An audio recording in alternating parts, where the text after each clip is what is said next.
We'll just give everybody a few minutes to get out of the waiting room.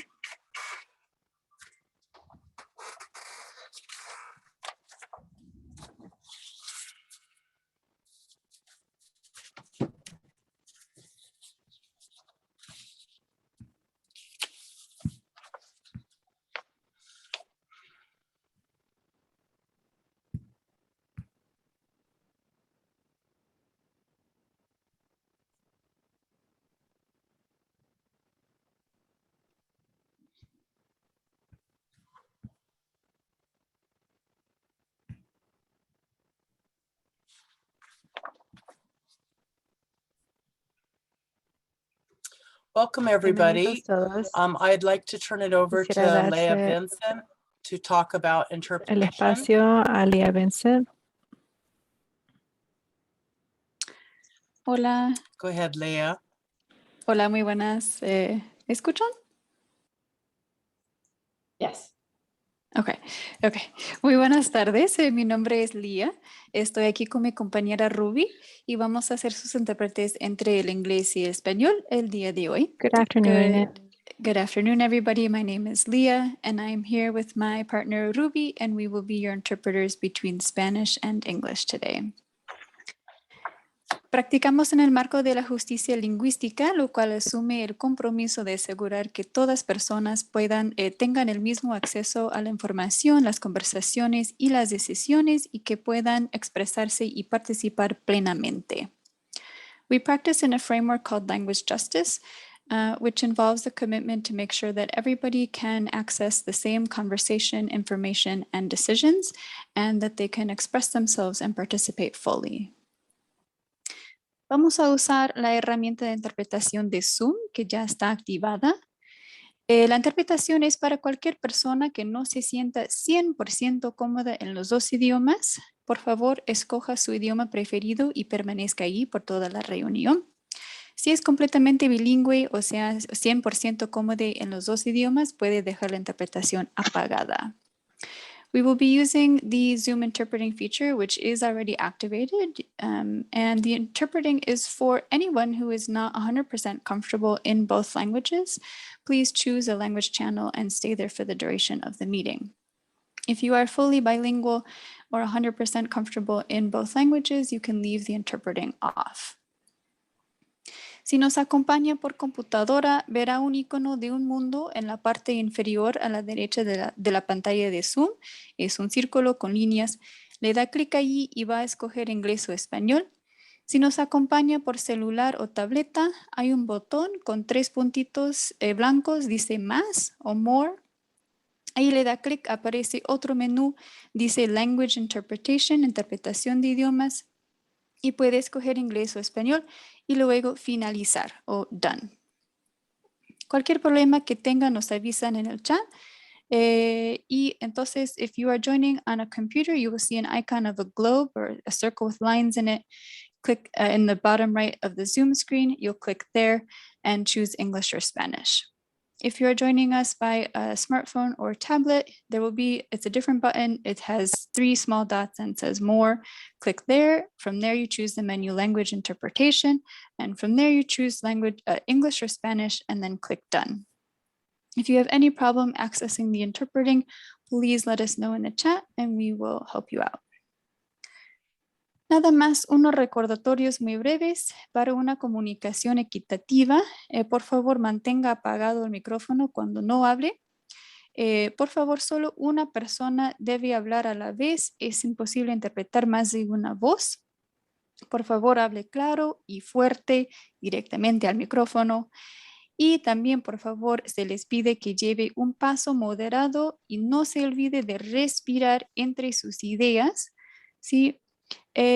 Nada más entonces, y creo que no habrá la interpretación al inglés. Voy a repetir en inglés. As just some reminders for equitable communication, please keep your microphone off when you're not speaking. Just one person, please speak at a time. It's impossible to interpret more than one voice. Please speak strong and clear directly to the microphone. And please keep a moderate pace and don't forget to breathe between your ideas. Muchísimas gracias a Los Angeles Environmental Justice Network por sus esfuerzos en construir espacios multilingües. Thank you so much to the Los Angeles Environmental Justice Network for your efforts in constructing multilingual spaces. Y le doy la palabra a Cynthia. Gracias. Good afternoon. My name is Yes, Cynthia Babbage, and yo I'm soy the Cynthia director of the Babbage, soy la Delamo Action directora Committee, a de grassroots community group working in unincorporated LA Es- County for over 27 years. una comunidad de Los I am Ángeles also the donde he coordinator trabajado of the 25 Los años. Angeles Environmental También soy Justice coordinadora Network, de which was formed by frontline communities. Hold on one second while I turn off the volume for the speaker. So sorry. I must have not followed the interpretation instructions correctly. Pienso que So, as I was saying, pasé el reglamento I am also the donde coordinator for the Environmental apagué Justice la Network, interpretación. I'm which going was to interrupt formed for a second. over For some 16 reason, years ago. Ruby Go has ahead. not been assigned and Ruby is not on an interpreting channel. So I'm not sure if Ruby has the Oh. assignation of interpreter. Should. Because she's being heard on the main channel. Yes. If we could just maybe turn it off and turn it back on again, that usually resolves the issue.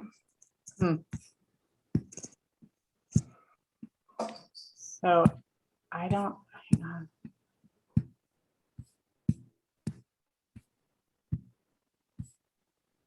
Okay, mine says language interpretation has been ended by host now. Okay, so I have Ruby not having joined as an interpreter yet.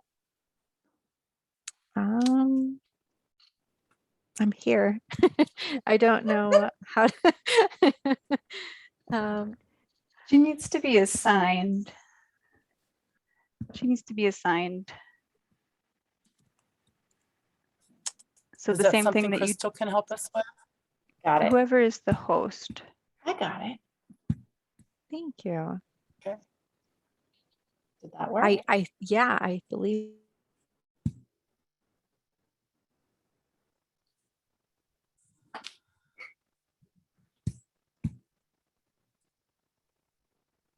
All right, Cynthia, I think we're good to go. Okay. So as I was saying, I am also the coordinator of the LAEJ network, which was formed by frontline environmental justice communities and advocates over 16 years ago. We've been meeting monthly since that time to mentor and help each other with issues in common, as well as ones that are specific to the communities we serve. We've worked together on toxic tours, ground truthing projects, groundwater convenings, rulemaking at several different agencies, policy and legislative issues, as well as these environmental justice enforcement symposiums, this one being our 7th. Over time, our groups have been joined in these efforts by many partners from state, local, and federal agencies, regulators, academics, and many others. We seek participation from individuals who are acting change agents for environmental justice in the circles they work in. In the past 10 years, we had focused on problem solving around many of the issues we have been working on for decades by applying boots on the ground knowledge to agency policy goals and helping them to attain environmental clarity, which we hope leads us to equity justice for our communities. We have found that to build a common ground, it is critical to create safe spaces as we work to explore and understand different perspectives and approaches to protecting our environmental justice communities and the health of all Angelenos. We have no tricks up our sleeves, just a deep-rooted desire to do what is needed to save our environmentally impacted communities, which currently are hanging by a thread. We have developed solid relationships over the years of service, and in the absence of decision makers creating a space to hear us, we will create the space to be heard. A special thanks to the LAEJ Network Planning Team. Their help to shape the 8 panel presentations and continue to meet every 2 weeks as we complete this year's series has been tremendous. Robina Sewell, California Safe Schools, Stephanie Lewis, Department of Toxic Substance Control, Jessica Brown and Rosa Borelli, Los Angeles City Attorney, Mandy Bain, Los Angeles Department of Public Health, Manuel Garcia and Christopher Curtis, Los Angeles County District Attorney, Crystal Love Lazard, Ryan Antincio, and Del D. Reyes, the California Air Resources Board, Joe Liu, Coalition for Clean Air, myself and Florence Caribbean, Del Amo Action Committee, Jennifer Malone, Los Angeles County General Counsel, Jesse Marquez, Coalition for a Safe Environment, Christine McKinley, California Environmental Protection Agency, Maria Salinas, Cal Recycle, Martha Sanchez, California Department of Pesticide, and Susanna Ludigas, Los Angeles Regional Water Quality Control Board. We cannot have done this planning without your help. It is also important for us to thank our co-sponsors for their support for this year's series of virtual discussions around environmental justice and enforcement. They are the California Air Resources Board, the Los Angeles City Attorney, South Coast Air Quality Management District, Earthjustice, Los Angeles County Board of Supervisors, Sheila Kuehl, Hilda Solis, and Janice Hahn, and the Environmental Justice Network, who with open ears and a passion for justice welcomes you to this space. Who is in the room with us today? Over 100 have registered, representing 11 environmental justice communities and advocates, 3 universities, 5 enforcement agencies, 3 water protectors, 2 air regulators, 7 state and federal agencies, 4 Los Angeles County departments, 3 Los Angeles city departments, 4 local, state, and federal representatives, and several event sponsors and foundations. It is now my pleasure to introduce Nancy Feldman, who will be the moderator for today's panel discussion. Nancy? Thank you, Cynthia. I was doing really well until you told me who all was in the audience, and I suddenly got sweaty hands. This is great. I am so happy to welcome all of you to the workshop, even though I'm now nervous because I realize who we're speaking to. I'm about to introduce you to some of the most qualified and experienced attorneys and enforcers that you would ever want on your side in any kind of environmental dispute. But I have to say that all our years of experience can't give us your particular expertise. I myself was a prosecutor for the South Coast Air Quality Management District for about 30 years before I retired last year, but I'm so glad to be with you today. We don't know, with all our education, with all the cases we've tried, with all the cases we've investigated, we don't know your communities like you do. We may not understand what it's like to deal with specific environmental problems and the assaults that you deal with on a daily basis. And that's why certain kinds of investigations and prosecutions are best served by an effective partnership between impacted communities and enforcers. And that's why we put this workshop together. That's why we're here today. Our goal is to give you some basic nuts and bolts advice about how to bring a problem to the right person, and be that a regulatory agency, a prosecutor, an activist, or an elected official, how to get that person's attention so that a problem can be addressed expeditiously and effectively. So that hopefully when we end today, you'll have a better understanding of how to help us better understand what it is you're experiencing in your community, the urgency of the situation, what kinds of evidence we would need to prosecute a case, to develop a rule, to do whatever, whatever enforcement action would best serve you and your community, and what a satisfactory resolution of a case would look like. So here's our panel, prepare to be dazzled. And excuse me, I have to read this part. Angela Johnson Meszaros is the managing attorney for the Community Partnership Program at Earthjustice, which is a nonprofit environmental law firm. Angela works with communities on issues related to air pollution, energy, and the urban environment. Over 30 years, Angela has used a range of tools to enhance the health, safety, and quality of life in communities impacted by environmental hazards, including providing technical assistance to community members to support their effective advocacy on behalf of their communities, litigation, legislative drafting, and policy advocacy and media engagement. And you'll see, well, I don't know if our grids are all the same. Angela appears in the upper right corner of my screen. Yes, everybody give a little wave. Jessica Brown works at the Los Angeles City Attorney's Office, where she is the supervisor of the Environmental Justice and Protection Unit. Jessica has been a litigator for over 20 years, with experience in both civil and criminal prosecutions and defense. She has tried cases in both state and federal courts. Jessica has been in the Environmental Justice and Special Litigation Units at the City Attorney's Office for more than 10 years. Scott Lichtig is a Deputy Attorney General in the California Attorney General's Bureau of Environmental Justice, where he's been working since 2013. Scott has brought a variety of enforcement actions against industrial corporate polluters, from nuisance to Superfund claims. He's also filed CEQA claims against local jurisdictions to protect communities already unduly impacted by pollution. Terrance Mann is the Deputy Executive Officer for Compliance and Enforcement at the South Coast Air Quality Management District.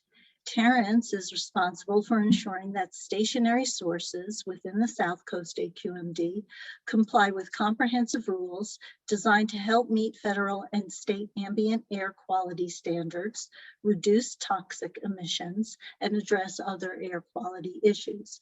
Prior to joining the South Coast AQMD, Terrance was a prosecutor at the U.S. Attorney's Office for more than 10 years. So I think you will agree we are all in good hands today, and my job should be really easy. With that in mind, I would like to ask Jessica to launch our conversation here today and talk about a case where she felt interaction with the community was instrumental in making progress. Jessica. Thank you, Nancy. Hi, everybody. Glad to be here, glad to be having this discussion. Before I launch in, I do want to do a couple of polls so that those of us who are speaking can get an idea of who's in our audience. So the first one, we're looking to find out, have you ever made a referral or a complaint? So I'm going to chat a bit while we try to get some responses to this. And as we're getting these, I will start to talk a little bit about the case that Nancy referred to. So Allen Co. is a case that I think a lot of folks in our community have heard about. It's an oil production facility in South LA by Esperanza, by Mount St. Mary's, and by a property owned by the Archdiocese and operated by Allen Co. This is a case that came to my office's attention actually before I was working on it, and the community developed a really good story about what was going on. And by story, I mean factual, but it was told in such a way to the folks in my office that it got everybody's attention. The odors, the smells, the constant daily impact that this facility was having on the neighborhood was made really clear. And my office decided to investigate and work with the community to develop a case. And what that did is that allowed us to develop the public aspect of the case, which is the nuisance, as well as some of the regulatory violations.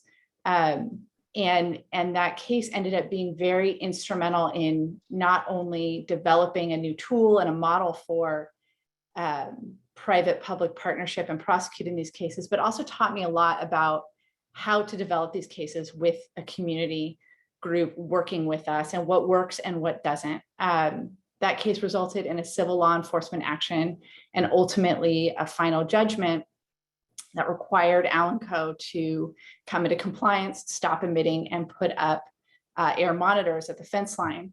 As many of you know, things are still going, and now there's a criminal case against Alanco because they were incapable of complying with the civil judgment.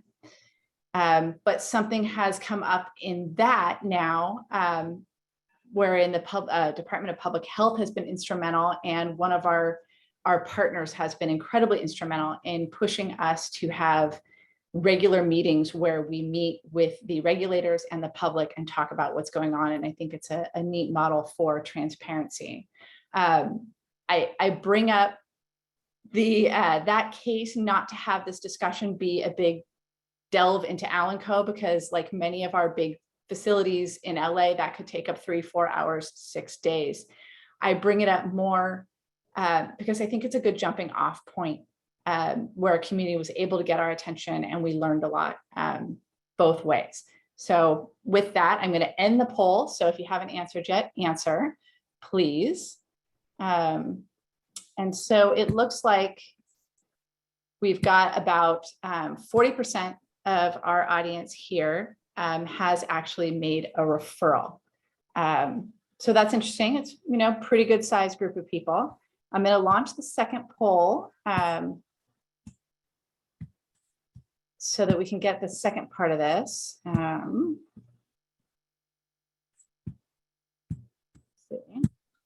we go. Okay. And turn it back over to Nancy to start us off with some questions for the rest of the group while we're launching the second poll. Yeah, and before I get into the next part of the discussion and launching into some questions for all of you, I did want to mention that if you do have questions as the conversation between the panelists progresses, please put them in the chat. We do have someone monitoring the chat so that we could take your questions, if not during the course of our conversation, which if it fits in, somebody please just let me know and I'll direct it to the right panelist, or we can do them at the end. But we do want to make sure that you all get a chance to participate with comments or questions about what we're talking about, or something maybe specific to your situation. So just the mention of Alanco made the little hairs on the back of my neck stand up, because before I left the AQMD, I was involved, at least peripherally, on an enforcement action that the Air Quality Management was similarly taking against Alanco. So Terrance, who I don't see, oh yes, there you are. As Deputy Executive Officer for Compliance and Enforcement, could you speak to how the AQMD gets involved in cases like this, where maybe it's a nuisance, maybe it's something else, but it's something that is brought to our attention from complaints to the community, from the community? Sure, Nancy, it'd be my pleasure. And I want to say hello to everyone. Good afternoon. Thank you so much for allowing me to participate and allowing South Coast AQMD to play a role in this. Events like this, groups like this are so important to what we do. And I'll just note, in contrast to Nancy's, I think 30 years at our agency, I've been here for just over 3. And so many of these big events, many of the things that some of you out there have really fought hard for predated me. And I look forward to learning more about them and building these relationships. But one thing that struck me when I got here, having come from the criminal justice world, was just the critical role that the relationship between us plays. And especially when that role becomes strained and there are communications issues, you know, it can really prevent us from getting where we need to be with this respect to investigation. So from the complaint standpoint, many of our investigations, the Alancos of the world, whether they are large scale oil and gas type facilities, you know, even metal platers, things like that, they all start with the community. They start with community complaints. That's where it comes from. And it's really through complaints, repeated complaints, complaints that are instantaneous, that people let us know right when they're happening, right when they're smelling something or seeing something. That's when we are able to direct our investigatory efforts, And by that, I mean potentially go out and conduct surveillance, go and inspect the facility at the times that people are saying. And that's how many of the high profile investigations that we're all familiar with started. And so, you know, I see it as, in my role, and this deputy executive officer title, it really just means chief of enforcement. That's essentially what I am. You know, I see an important part of my role being not just building relationships with the other agencies and groups up here, but also working hard to connect with the community, because that's where these investigations start. And frankly, when we're talking about nuisance actions in particular, when we have to prove up cases, when we have to take civil action, it's through you know, the evidence that you all essentially provide that we prevail. So Terrance, to follow up on that real quick, Nancy, sorry, I'm going to end the poll and share the results because I think it's going to help guide a little bit of our next steps. And I'm going to say that I'm surprised, though not in a way that makes me happy. I'm actually both. I thought more people would be less satisfied, so I'm glad to know that just under 50% were happy with their response. But I think I see Angela laughing because she knows I'm well aware of how disappointing the government can be for people. But I think this really helps us all understand where we're coming from, that over 50% of the people who have reached out for assistance and made a referral were not satisfied with the response. And that's exactly why we're all here, to try to improve that number. Exactly right. So Terrance, before we leave you, you mentioned in your comments about people in the community doing things like taking videos or gathering data that could help the agency in its investigation. I know that there's a lot of commercially available equipment right now that may or may not be generating data that would be accepted in a court of law. Is it still useful for members of the community to take videos or use air monitors to gather information for the regulating agency, the enforcing agency, even if that information may not be of service in the actual prosecution of the case?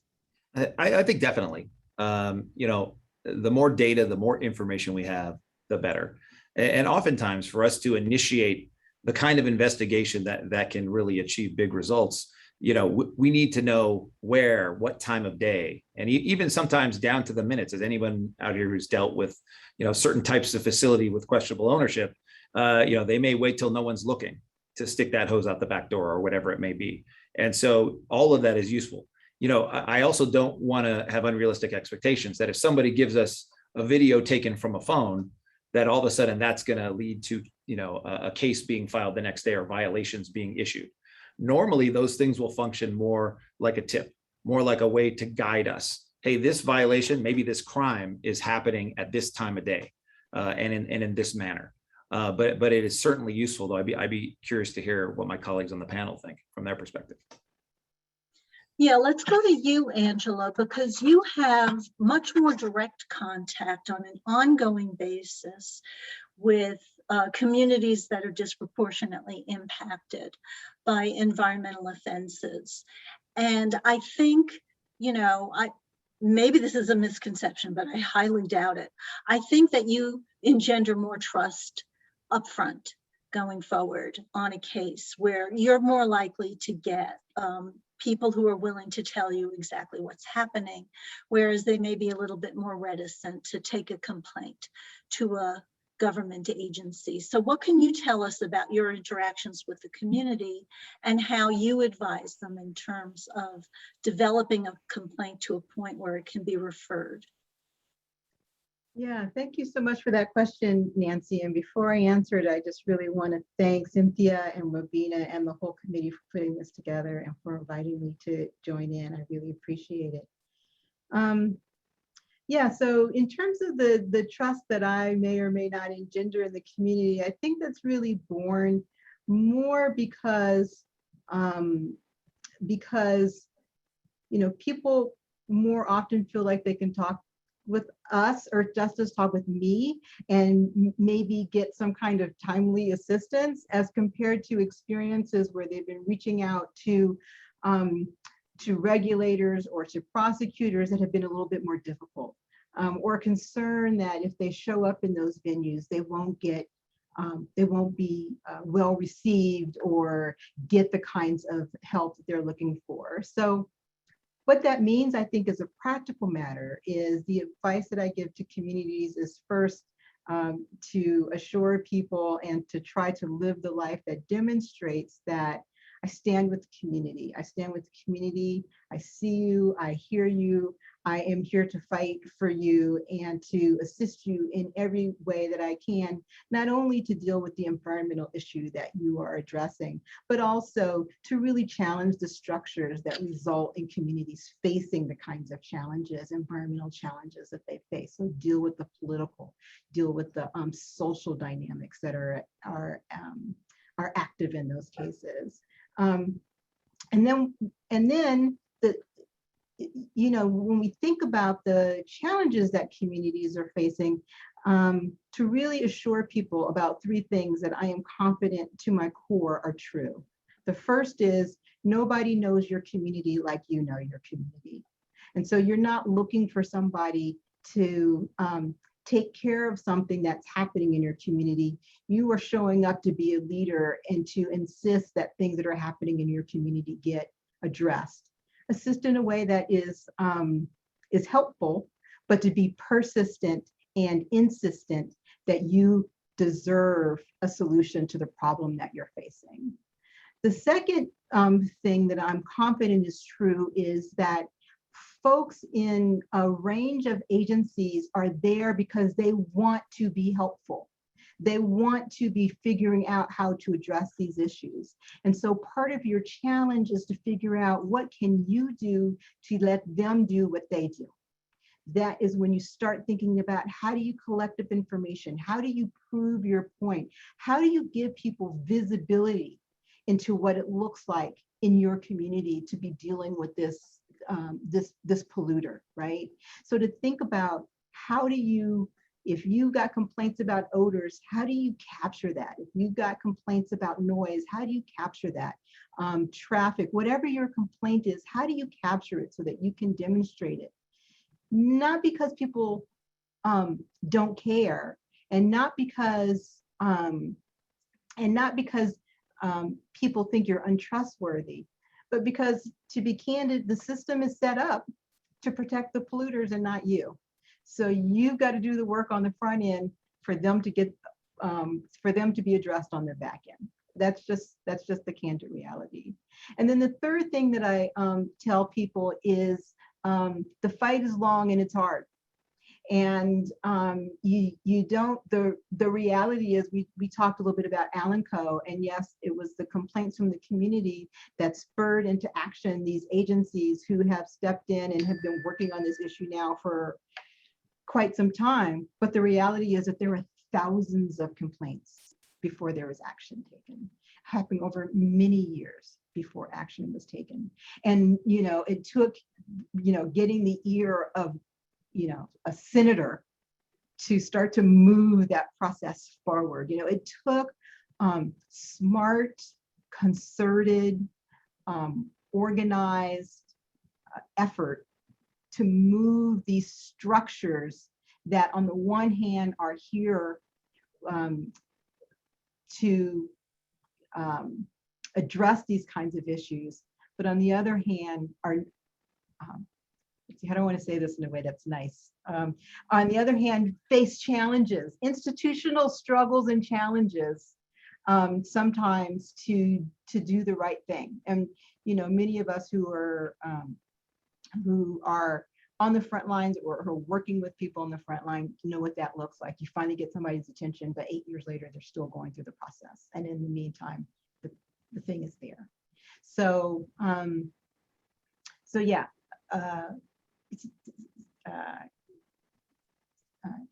Don't believe you don't have the power. Don't be shy about telling your story, and be focused like a laser on backing up everything you say, because the reality is you're living the experience, and so you might as well document it and share it with these other agencies. Okay, so I have about 1,000 follow-up questions for that, but I'm going to limit it to just 2. Would you suggest that members of a community that are experiencing a problem, either specifically from a facility or a site, that they go to an organization like Earthjustice, Communities for a Better Environment, all the others, before they might go to the government agency that has jurisdiction over solving that problem? Or should they do things in tandem? Should they go to the agency first and then come to you later to say, I'm not getting the level of interest I hoped for? Yeah, I mean, it would vary, but I guess my basic view is that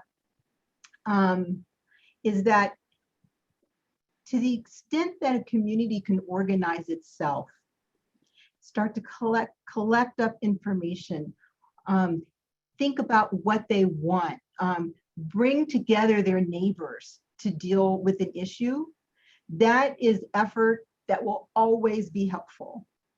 And thinking about, in the final analysis, nobody is going to protect you the way you're going to protect you.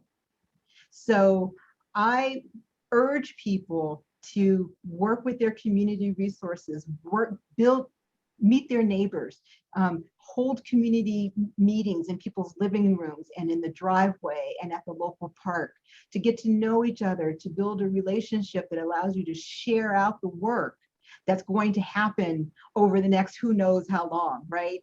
And then what'll happen is, if you are in a community and you're doing your work, the reality is that there are people like Cynthia and Robina and lots of people out there who have been at this and have developed structures to invite you to come and learn what you need to learn and develop connections you need to develop in order to take your fight to the next step.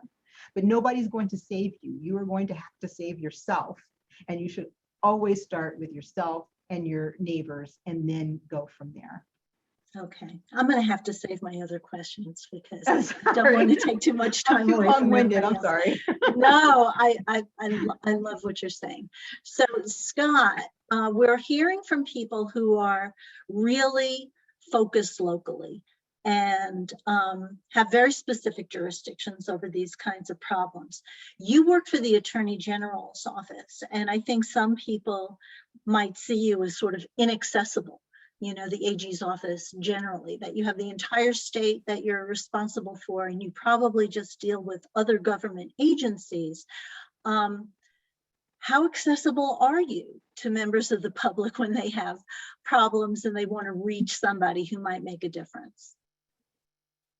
Hi, welcome everyone. Thanks so much for having me. That's a great question, Nancy.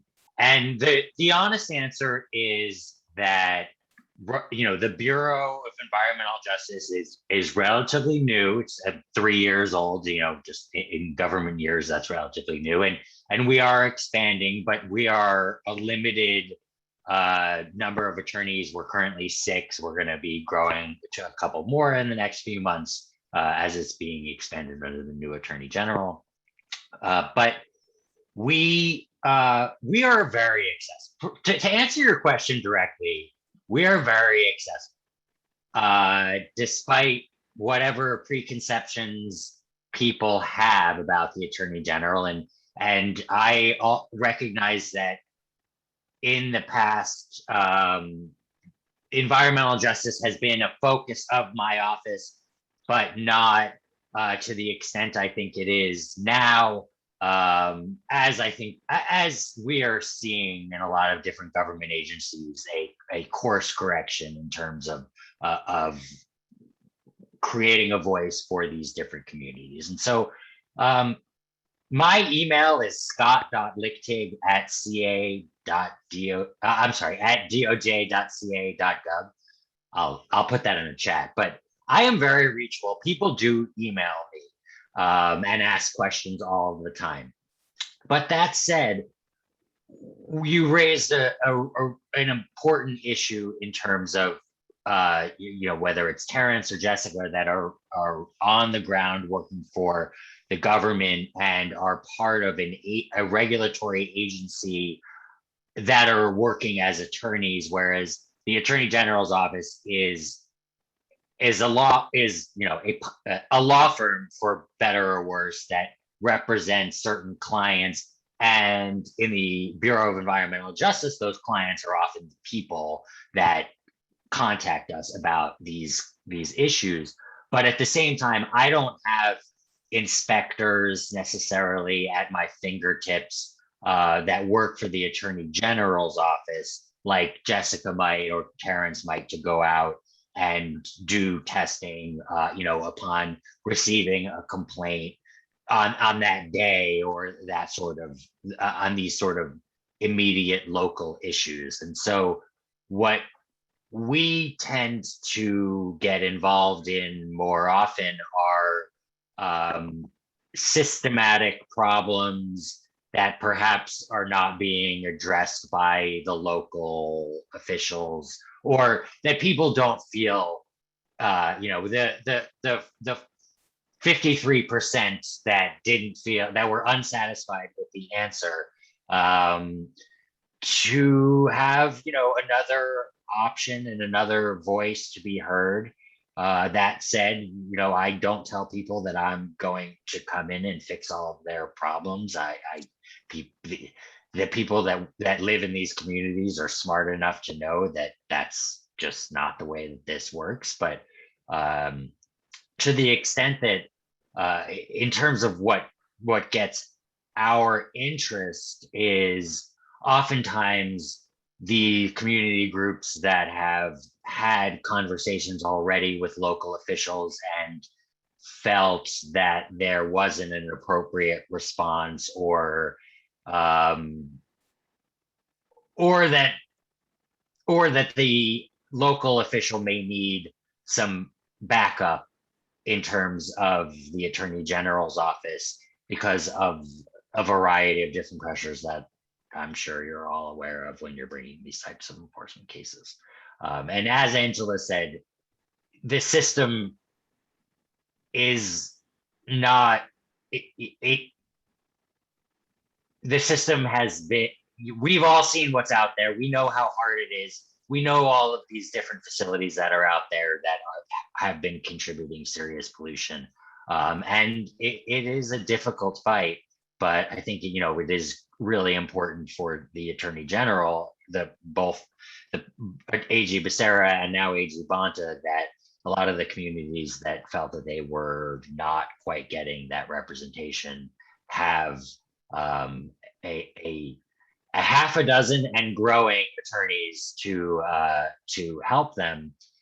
It's not enough, and we do what we can, and we're growing. But the last thing that I want people to think is that we're inaccessible, because if I don't have people in the community that are coming to me or the team with these issues, I will never know about it, because I am up in an office in Sacramento or in LA or in Oakland or wherever, and we need the communities to tell us about these issues and give us their lived experience, because I don't have that lived experience. And we need to give those communities a voice, and that's where we start. And that, so that's where we get our, that's sort of what would pique our interest. I want to follow up on something that I saw Cynthia put in the chat. Cynthia, you mentioned that, are there tips for reaching out to an AG? Because it can be intimidating. And, first of all, I've worked with Scott for a few years. He's not the only Deputy Attorney General, but he's a good example of most of them, especially those in the Environmental Justice Unit. And they're pretty friendly and they have a pretty good ear. But I think the bigger picture is that the prosecutors who are in environmental justice units are not the prosecutors who existed 10 years ago. We are a different breed. We've been taught by Angela and Cynthia and Rubina. We've been a part of these groups. We are learning. We are working really hard to change old genes and old theories and old ideas that are antiquated and belong in the past and in the attic. about how prosecutors are separate from the community and we do our job and we collect our evidence a very specific way. I, having been a prosecutor for a very long time, have changed my own thinking. And now I think that if your concerns about reaching out to any of us are that we won't listen because of old reputations that we have earned completely, I want to tell you, and hopefully that we're participating here will help convince you that we think differently now. We are learning and trying, and we are very much trying to hear the community better and respond better. So I think the best tip I could give anybody is don't be afraid to pick up the phone or send an email, and be yourself, because we are trying to listen, and keep trying. If you're not heard the first time, try to say it a different way. Don't give up. We are really trying to change our ways and be better.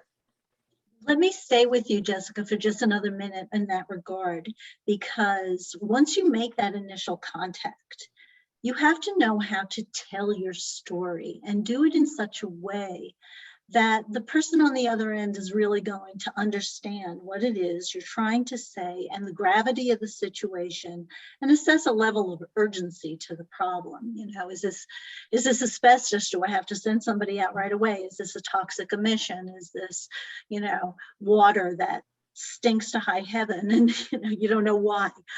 Or is it something that's an ongoing problem that needs to be addressed, but we can take a breath before we do it? Let's talk in practical terms, and I want every member of the panel to address this. When somebody is presenting information to you, I would think that you'd want like all 5 senses addressed at some point. You want to know, well, what are you seeing? What are you smelling? What are you hearing? Is it a noise problem? What, all of that. Is there a physical impact it's having? And along with that, what kinds of evidence do you want somebody to provide to you? Times of day when the problem is occurring, logs, all of that. If you could just touch on that so that somebody would know when they're sending an email, what kind of information is really going to get your attention. Yeah, so, you know, one of the things that happens when you're somewhere like the city of Los Angeles, or the South Coast Basin for Terrance, or Southern California, or all of California for Scott, is there is a lot of pollution, right? There is just a lot, we're surrounded by it. And so what I'm looking for is for you to help me see the extra, right? Why is this beyond LA pollution? Why is this air extra bad? Why is this mess different than the other problems? And it doesn't, I don't say that to indicate that I don't think every problem is big and real. It's just we're in a massive jurisdiction with massive problems. And so when I'm going to put my investigative team beyond it, when I'm going to put my time into it, I want to know what it is that I'm getting at. And so for me, I want the more information you can give me, and I'm just going to be totally straight with all of you. If you give me a referral without a lot of evidence, without photographs, without times of day, without what the smell is, without what the businesses are in the area, what the neighborhood looks like, if I don't have a good picture, that's a lot of work. It doesn't mean I don't care. It's a lot of work, but it's going to go in my to-do pile. And my to-do pile is really high. So if the more you can cut all of my to-dos down and answer those questions for me, the faster that's going to get into my action pile. And those things include pictures. One of the things that's really important for me too is, what does the day look like for you next to this business? Are there specific times that the noise or the smell or the leak is happening? Are there trucks coming in and out at certain times of day?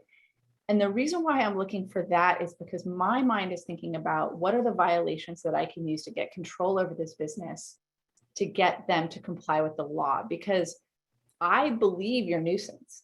I believe that they're giving you health impacts, but those are some of the hardest things for me to prove to a court.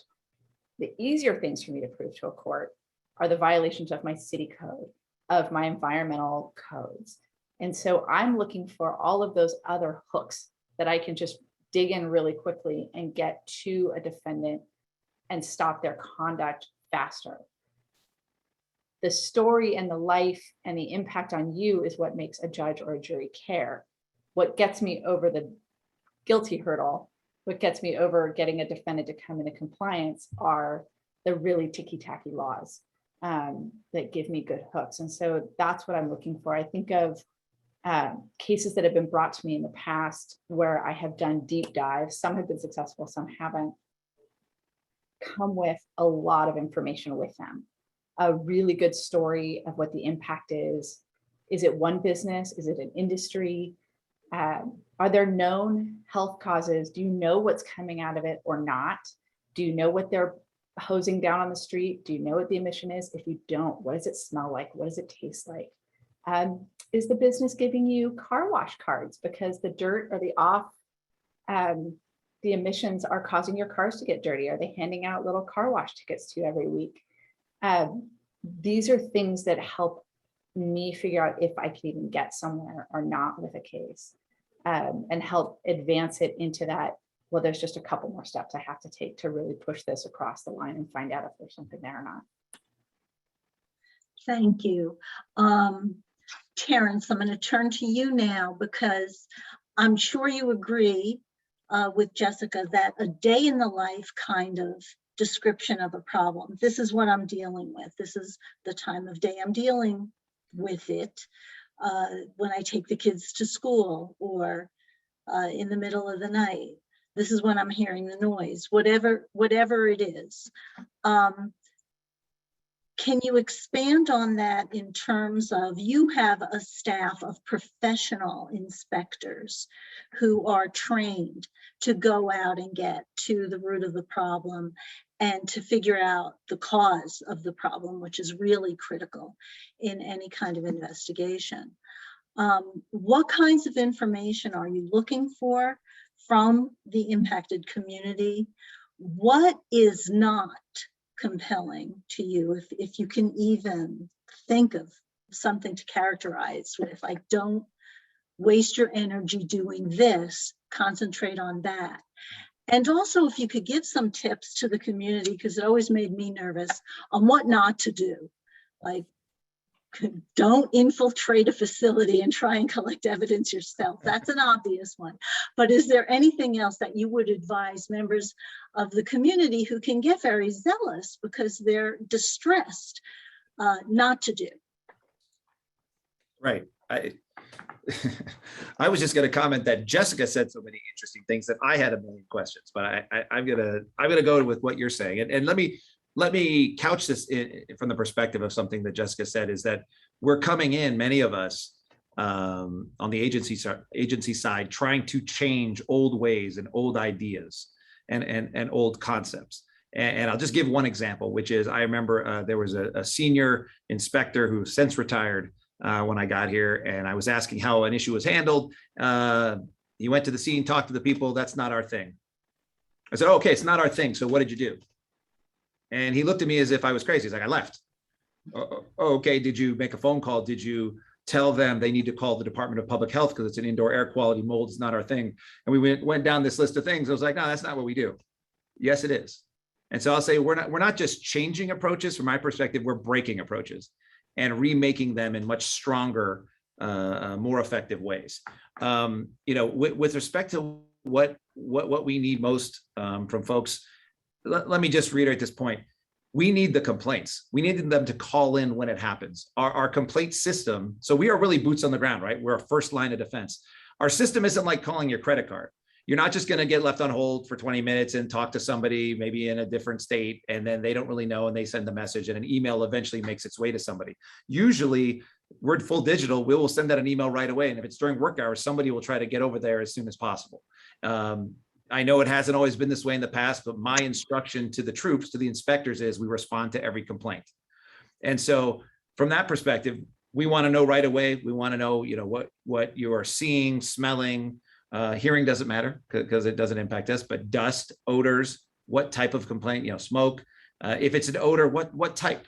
Rotten eggs, asphalt, that kind of thing. So, as specific as you can be, because oftentimes people don't realize, you're suffering in your home, and you don't realize that there are 20 other people in your neighborhood all going through the same thing. And there's tremendous power in all of you submitting complaints. And I'll also note that when we look at the data that comes in, the time that everybody called in, we will say, hey, let's send a team in tomorrow at this exact same time, or every night this week. Let's go there. The place that, I don't want to be sort of make it, boil it all down to the numbers and take the humanity out of it, but we're going to look at the place with the most complaints, because from our perspective, that's what we've got to know, that those are the most people being impacted. So, I'm always going to be making these plugs about complain. Call as often as you experience it, and we're going to go. It's very sad sometimes to learn later that there was a serious air quality issue, and it was just one person who kind of called in from time to time, so we didn't realize the seriousness of it until later. In terms of what not to do, please don't go undercover. Please. We have idling trucks, for example, no idling. That can be an issue, an air quality issue. And one of the concerns is that we have members of the community trying to get in the middle of the road to take the right picture to show that they're next to a school. And we're saying, sir, please go be safe, get back on the sidewalk. And so there's that. Also, just, keep in mind that inspectors are humans, and that we're doing our best. Some of these women and men we're out on standby at midnight, responding to complaints or trying to help people. And so when they see you, they may not, have the energy you would like, or come as quickly as you would like, but they're doing their best. And, if you have a problem with an inspector or inspectors, you can always call me. If there is a personal issue, if somebody didn't call you back, if someone was rude, that's unacceptable. So so please keep in mind that they are humans too. But then if you have a serious problem, please don't hesitate to let me know, because I will deal with the issue. And what about if it's in the middle of the night or on a weekend? Does that complaint get referred to an inspector? It does. And we have a standby program. So we're available 24/7 because of resources. If we have, normally it's 2. If we have 2 inspectors on duty in the middle of the night, we have to be careful, right? We can't go out to every single person call. I'm not sure, there may be something I'm smelling, but so we have limitations. So we need 3 in an hour. When there's 3 complaints an hour, this is outside of business hours. During business hours, we'll do our best to get there as soon as we can, right then during the day. But outside, it's 3 in an hour, and then we'll send somebody. But even if we don't have the personnel, like maybe that person has gone from Santa Monica to San Bernardino and can't make it to you for a little while, we have a standby supervisor, someone live who can check in and make sure everything's okay. Great. Now, Scott, I imagine you have to refer, Terrance was talking about educating and instructing his inspectors that when they come across a problem that's not within the South Coast AQMD's jurisdiction, they should make a phone call and find out who has authority over this. I would imagine that because you don't really have boots on the ground the way the local agencies do, you do a fair amount of referrals to other agencies for direct enforcement. How does that work? And do you yourself then follow up with those agencies to see if any meaningful action has been taken on the complaint? 100%. To all of those. As you said, I don't have boots on the ground, so I am, there's a lot of different environmental justice issues, and right now I think we're focusing on sort of the nuisance type issues, which I know is a large problem in Los Angeles, but and in a lot of EJ communities, but it's a little bit harder for my office to deal with that without the inspectors and without the tools necessary for particularly one-off, or once it becomes a more systematic problem is something that we would probably get involved in. But to answer your question, I'm going to follow up with the local agency. You know, as the Attorney General's office, the good news is that we kind of know who deals with what at each level and in each jurisdiction. And so if you do contact us, we'll, you know, maybe be able to tell you, oh, Terrance is actually not, you know, that's not his business. That's actually DTSC that you should be contacting. They're the water board that you need to be, you know, and so we can guide that process. And I can assure you that you complaining or you contacting me, probably be complaining, will not result in me sending an email and that's it.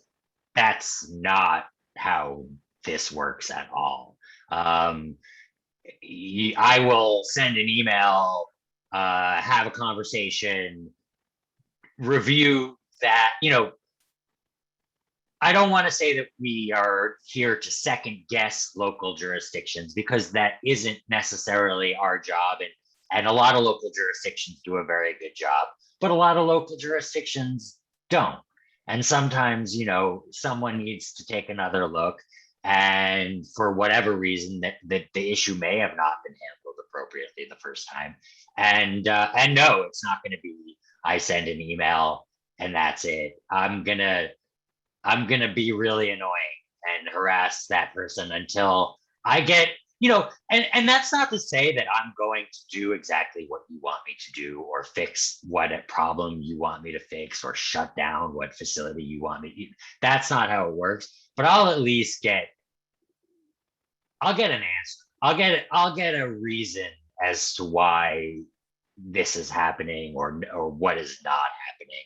And I think, you know, it is nice to be part of the Attorney General's office, and because having worked at a variety of different offices, both local and state, we have a good track record of getting our phone calls returned.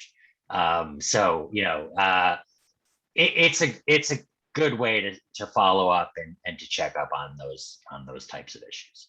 Okay, But reassuring. That's good. Angela, I think we heard we heard the same intriguing thought, at least intriguing to me, from both Terrance and Jessica, when they talked essentially about how things are changing. We have a new generation of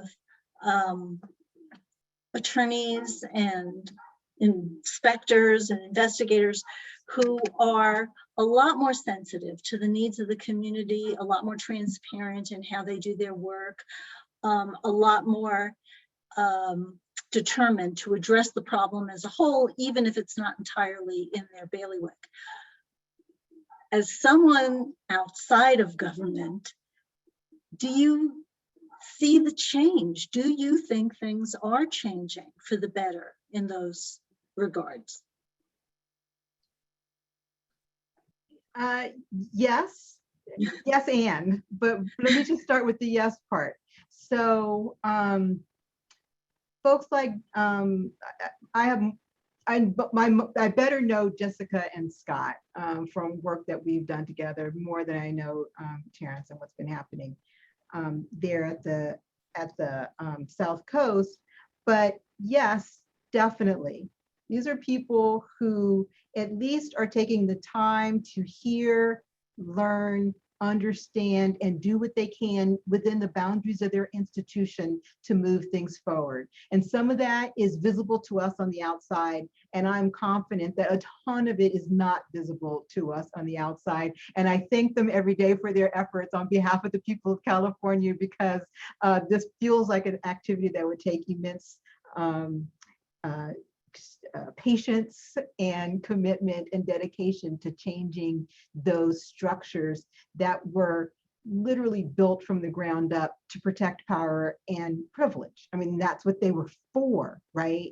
And so people like Terrance and Scott and Jessica are in those institutions, figuring out how do you push them from the inside, while some of us are on the outside thinking about how do we push them from the outside, right? And in the best possible world, our combined pushing moves things forward, right? So the notion that yes, there are ways that you can think about going it alone, but the reality is that going it alone is the hard route. Everybody has their part to play, whether if you're in the community, if you're in the city attorney's office, if you're, at the South Coast, or wherever it is you are, you have a role to play. And I'll just say that the central role of community is to make sure that all of these people are both feeling the pressure and having somebody outside who's got their backs so that they can do it, right? And without the community leaders, without the people on the ground, without the people who are on the front lines, Jessica and Sky and Terrance cannot be effective, because everything is set up to say to you, cut it out. That's not the way we do it. I'm not going to do it. Somebody's going to go to somebody and say, I want her fired because I don't like her bad attitude. I want him demoted. I want, all that stuff happens to people, and that's real. And they know that that's real, right? So yes, and there's a lot of work to still be done. Well, I'm going to choose to classify that as a very encouraging answer. So thank you. I hope it wasn't just because you're a little outnumbered here. Thank you so much. But let me stay with you for just a minute here to say, what do you think is the most effective thing for a member of the community to do if they've made a complaint, maybe even got a kind of a encouraging response and saw some movement, but then sees their case kind of fall off the radar? What would you suggest they do to re-engage the prosecuting agency? Yeah, well, I think that that it's about patience. It's about patience and determination. And the reality is that communities are put in an impossible position. So you're somebody living your life, and then you recognize that there's something in your neighborhood that is harming you or your family or your neighbors, right? And you've got a job and you're taking care of your family, and heaven forbid you should have an opportunity to go out for a walk or take a vacation, right? And then you need to add on top of that this fight. So community leaders are being placed in really very hard positions. The first and foremost thing, I'll just go back to what I said before, is reach out to your neighbors. Reach out to your neighbors, because the fight is long. And then I encourage people to think about, again, how do you make this feel real? So for example, I work with a community called Redeemer Community Partnership, and their leaders have been amazing at telling the story about why there needs to be action around their site. So they talk about noise, and there's a noise complaint from this operator who is problematic. Instead of just saying to me, you know what, it's really loud, they said, you know what, I've got neighbors who were standing on the porch talking to each other when this facility started doing its thing, and they couldn't hear each other anymore, right? To Jessica's point about what is it like to live there, they had trucks that were not following the rules about how they were moving through the community. And they didn't say, there's trucks in the way and it's obnoxious. What they said was, when I get up in the morning to take my kids to school, my kid's been late to school twice this week because there have been these trucks blocking the street and we can't get through, right? It's like thinking about when you hear about people who are where you can make tangible the impacts of the facility, those are the things that really move people to action, not just me. And so my suggestion to folks is always rely upon your 5 senses and think about everything, think about it, and then think about how do you describe it. It's not just a bad smell.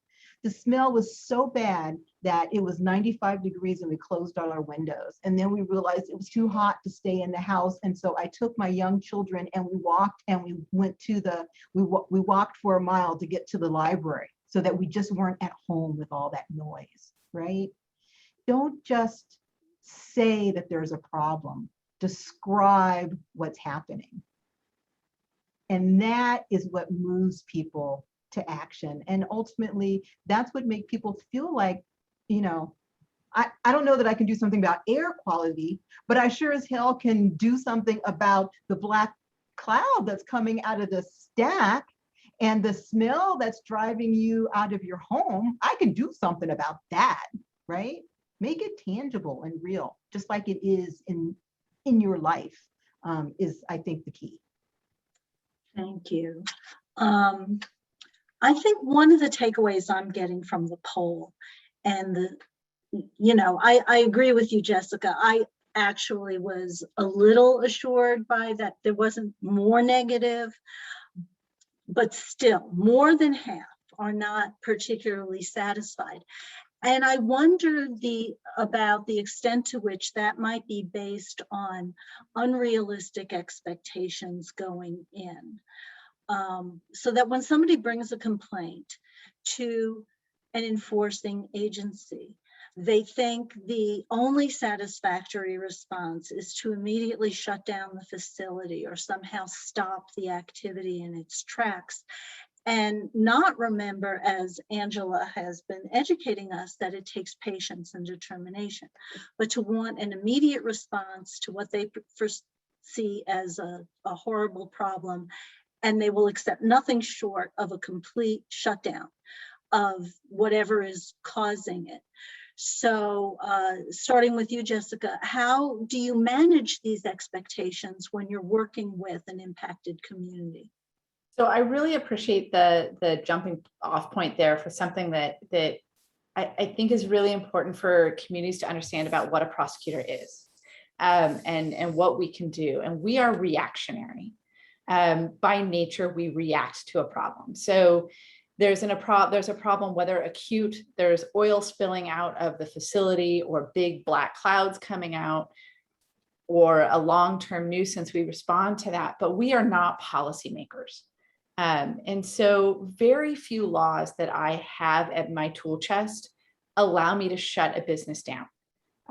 It's just not a remedy that I have access to easily, if ever. Our environmental laws in California are built around,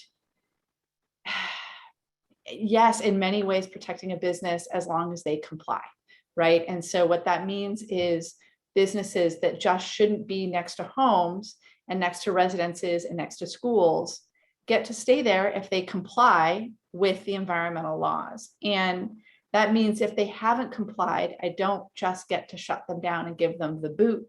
I've got to bring them into compliance. And so when you look at it, over the last few years, there's a big difference between zoning and city council and county council and your legislators who have the capacity to actually control what types of businesses can be in your homes, and prosecutors who can force compliance with the laws that are in the books that I have that tell me what a business has to do. And those laws are long and deep, and there's all sorts of ways I can punish businesses. I can hit them with very painful remedies, but rarely can I shut them down. And so I try always to be clear about that. Those of you who've worked with me know I spend a lot of time telling you what I can't do, and letting you know that I'm likely going to disappoint you in the end, because of the tools that are in my toolbox. That doesn't mean I'm going to quit trying. It doesn't mean I don't care. It doesn't mean that I'm going to give up the fight. Allen Co. is still going on 7-8 years later. I have other cases that I have been dealing with for 10 years. I don't give up just because it's old, but the wheels of justice grind slowly, and our tools aren't always what I, as a resident, want them to be. They are what I am stuck with as a prosecutor. Terrance, I'm going to ask you the same question. How do you manage expectations of an impacted community when what they want is essentially the death sentence of, whatever business or facility is causing the problem? That's a great question. Actually, before today, I just wrote down in my notes, shut down the facility, quote unquote, because that is what we are told, time after time. And on a related note, community members very fairly say, I can't believe they would have a facility like that next to homes or next to a school or next to something else. And as Jessica noted, we have nothing to do with those land use decisions. We're always coming in after the fact, trying to do something to help. And so, you know, how do we measure expectations? I'm not sure at South Coast AQMD that we really do. I mean, I think we usually don't say what we can't do, like Jessica. We usually come in and try to just figure out what is the best possible alternative here. And it usually involves, you know, issuing violations, and either through litigation or more regularly, Nancy, as you know, through the negotiation process, trying to get facilities to change what they're doing. You know, you may have the old equipment from the 80s or something like that they need to switch out, and as part of the negotiation process, reducing penalties to get them to swap it out, or to put in additional controls and do many other kinds of things. You know, I think we as an agency are growing, trying to figure out how we can communicate better what expectations people should have. But I think so often, you know, I can just say in the last week, I had a day where we got 250 complaints from one community. You know, a lot of times we're not walking in saying, sorry, all we can do is deal with this and not that. We're coming in saying, we'll be there right away. You know, our inspectors are on site. You know, we're here to listen. And then we take it from there. I did want to lift up a point that Angela made earlier about a couple times now about talking to your neighbors. I'm not allowed to solicit when I'm out there, but we're not talking about any particular case or facility right now. And working together with neighbors really works from the enforcement perspective. When communities are, because I was looking on Facebook last week, and when community members are saying, hey, we just confirmed 5 odors, we need 1 more for a violation, that leads to more NOVs, as we call them, which then provides more leverage in the negotiation process to make real substantive changes at a facility. And for us, that's where the battle's won and lost. Great. Well, we're about to reach the end of our time. So I just want to ask all of you, and I'll start with you, Scott, if there are any closing thoughts that you might have that you'd want to leave everybody with before we have to say goodbye. Yeah, well, I just wanted to follow up on a couple of really good points. These will be my closing thoughts. And Cynthia is raising these land use decisions, which, and as Jessica and Terrance both alluded to, are at the root of so many of these environmental justice policy problems, these historic decisions, these permitting decisions and sightings in disadvantaged and underrepresented / unrepresented communities that led to these sorts of things. And what my office is particularly focused on right now, and where we have the strongest tools, is we are seeing the expansion of industrial facilities in these typical EJ communities. We see both expansions of refineries or truck depots, but particularly warehouses from e-commerce that we're seeing literally swallowing up these entire neighborhoods in a matter of a year or two.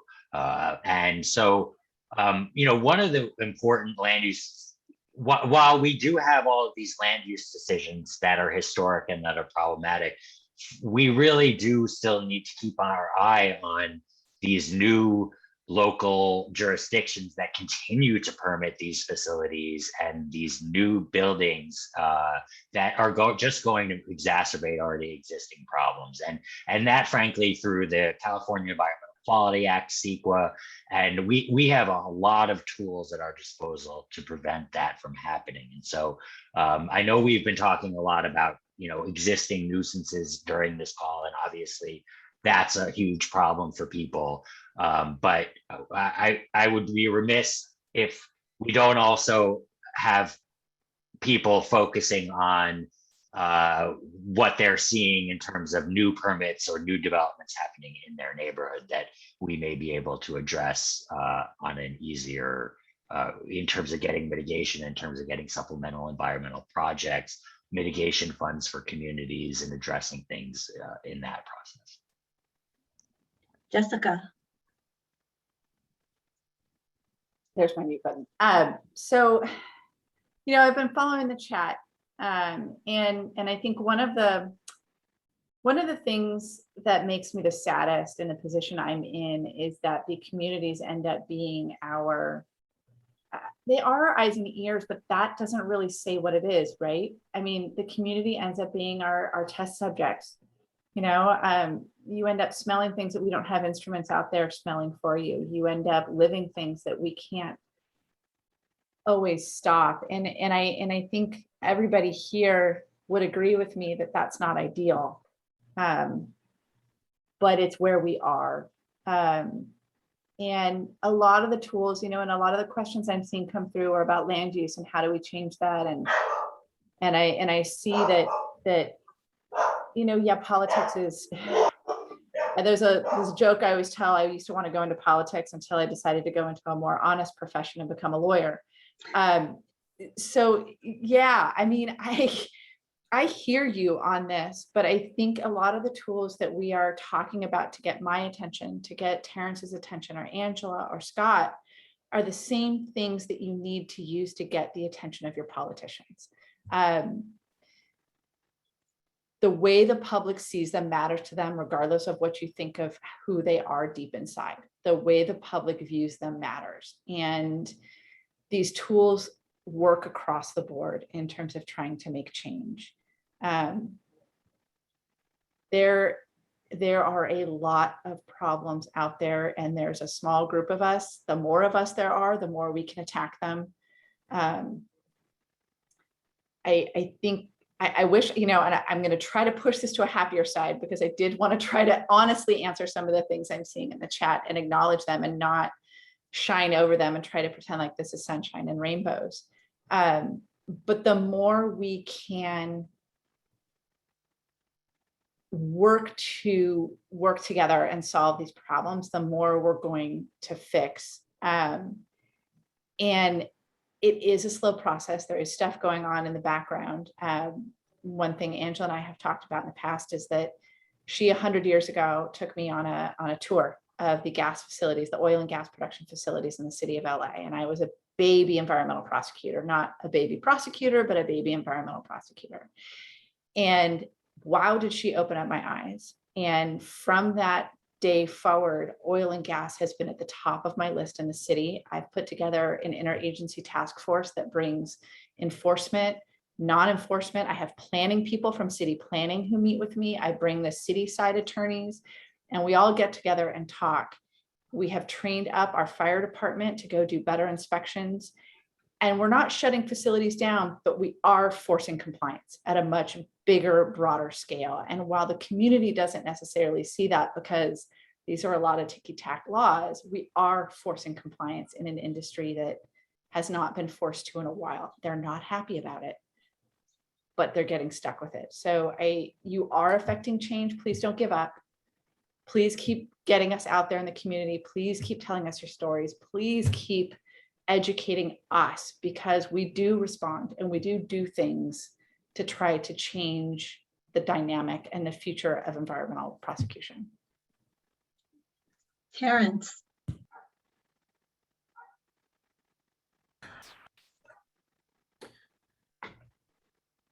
I can't say that somebody said what I was going to say, but I was thinking about, I've just been kind of marinating on some of this. Angela noted that because she doesn't deal as much with me and my staff personally, maybe she's not seeing those changes just yet. But the world is changing. My agency is changing with it. Part of it is through a commitment and a focus on diversity. We're about to bring in a new class of inspectors. And for the first time that I'm aware of in a long time, we're going to be 50-50 men and women, vast majority people of color. And, I think our agency looks different, and we're certainly thinking different than we did when many on this call sort of first got in the game, so to speak.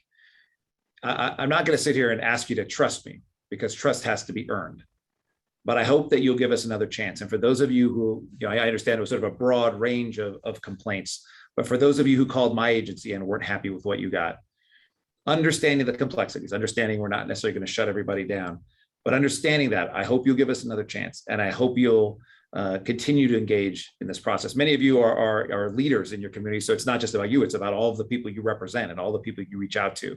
Those networks have power, I think now maybe more than ever. And I can just tell you, you have an ally in the enforcement team in my agency, and that we want to work with you and we want to hear from you. And so I'm looking forward to more conversations, more events like this, more meetings. That's it. Thanks. And Angela. Thank you. Thank you so much for this time that we spent together. And I guess I want to just say two quick things. The first is, let me just be clear about what I'm saying when I urge people to have patience.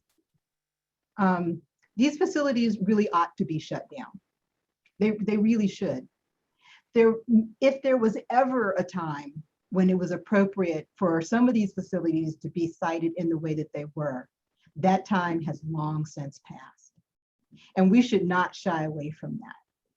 So yes, you have to be patient, but no, I don't think that it's crazy to say what we want is a shutdown. It's just that given the structure, it's going to be a fight because they got to the rulemaking before we got to the rulemaking.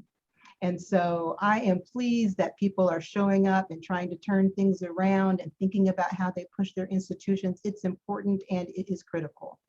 And there is still a lot to be done, and it will not happen unless frontline community members are there pushing, insisting, calling for the crazy that you can have an existing land use and that land use can be told you're going to have to shut down because it is not cool what you are doing.